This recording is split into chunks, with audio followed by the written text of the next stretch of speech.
శ్రీ వెంకటేశ్వర స్వామి దివ్య చరిత్ర 8వ అధ్యాయం. పద్మావతి శ్రీనివాసులు అగస్త్యముని ఆశ్రమంలో సంతోషంగా జీవితాన్ని గడుపుతూ ఉంటారు.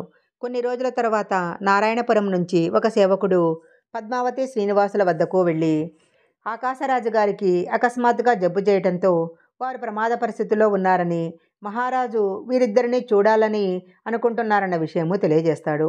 దానితో పద్మావతి శ్రీనివాసులు చాలా ఆందోళన పడి అగస్త్య మహామునిని తీసుకొని నారాయణపురానికి వెళ్ళారు.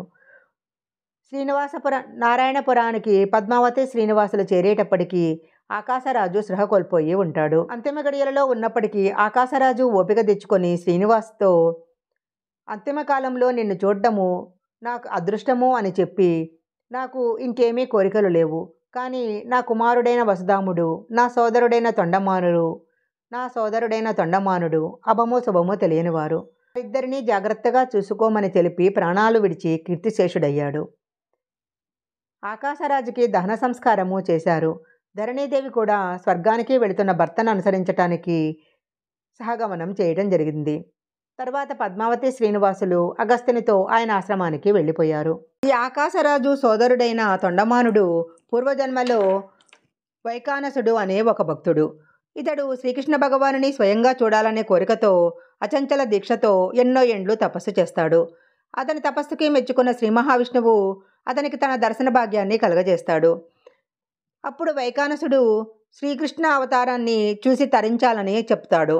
ఇప్పుడు శ్రీకృష్ణ దర్శనం చేయాలని కోరుకుంటే వీలు పడదు, కానీ ఇప్పుడు శేషాచలముపై కృష్ణుడే శ్రీనివాస రూపంలో ఒక పుట్టలో ఉన్నాడు, నువ్వు అతనిని పూజించాలి అని చెప్తాడు. తర్వాత శ్రీ మహావిష్ణువు అంతర్ధానం అవుతాడు. విష్ణుమూర్తి మాటలతో వైకానసుడు అక్కడి నుంచి శేషాచలానికి బయలుదేరాడు. మార్గమధ్యంలో ఆయనకు రంగదాసుడనే ఒక భక్తుడు కలుస్తాడు. వైకానసుడు తాను శేషాచలము మీద ఉన్న శ్రీనివాసుని సేవించటానికి వెళ్తున్నానని చెప్పగా, రంగదాసు తాను కూడా శ్రీనివాసుని సేవించటానికి వెళ్తున్నానని చెప్తాడు. వారిద్దరూ కలిసి శేషాచలాన్ని అధిరోహించారు. వైకానసుడు ఒక పుట్ట దగ్గరకు వెళ్ళి అందులో ఉన్న భగవంతుని పూజించాలి అనుకున్నాడు. దానికి పువ్వులు కావలసి వచ్చాయి. అప్పుడు వైకానసుడు రంగదాసునితో, శ్రీనివాసుని పూజించటానికి పువ్వులు కావాలి కదా, అందుచే నువ్వు ఒక పూల తోటను పెంచవలసింది అని కోరతాడు. దానికి రంగదాసు సరేనని పూలతోటకు నీరు చాలా అవసరం కాబట్టి అక్కడ ఒక బావిని తవ్వించాడు. దాని పేరు పూలబావి అయింది.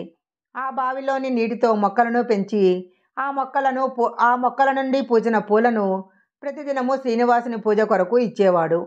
ఒకరోజు ఒక గంధర్వరాజు పుష్కరిణిలో జలక్రీడలాడటానికి తన సతులతో పాటు వస్తాడు.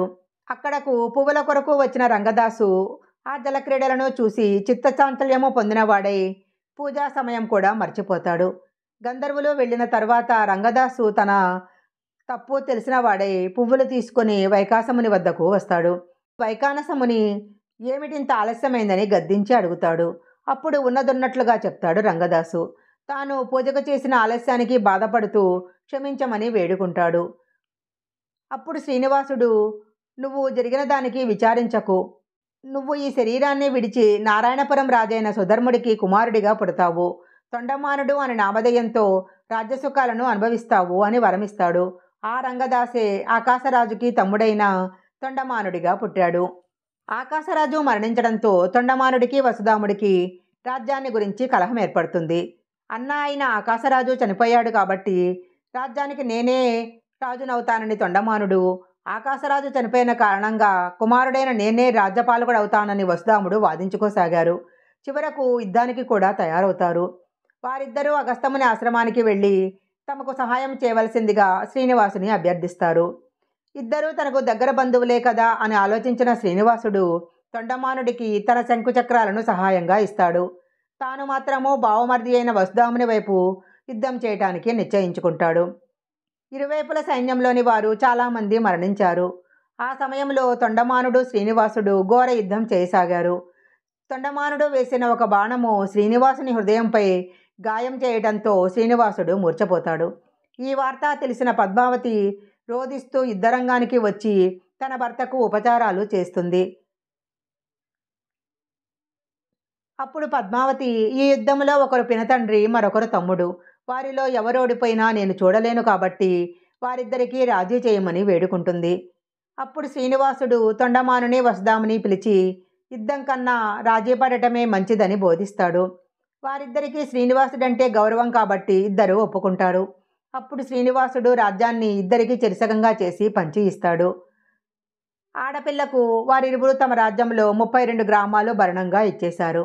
పిదప శ్రీనివాసుడు పద్మావతి అగస్త్యాశ్రమానికి వెళ్ళిపోతారు. అగస్త్యముని ఆశ్రమంలో శ్రీనివాసుడు పద్మావతి హాయిగా తమ జీవితాన్ని గడపసాగారు.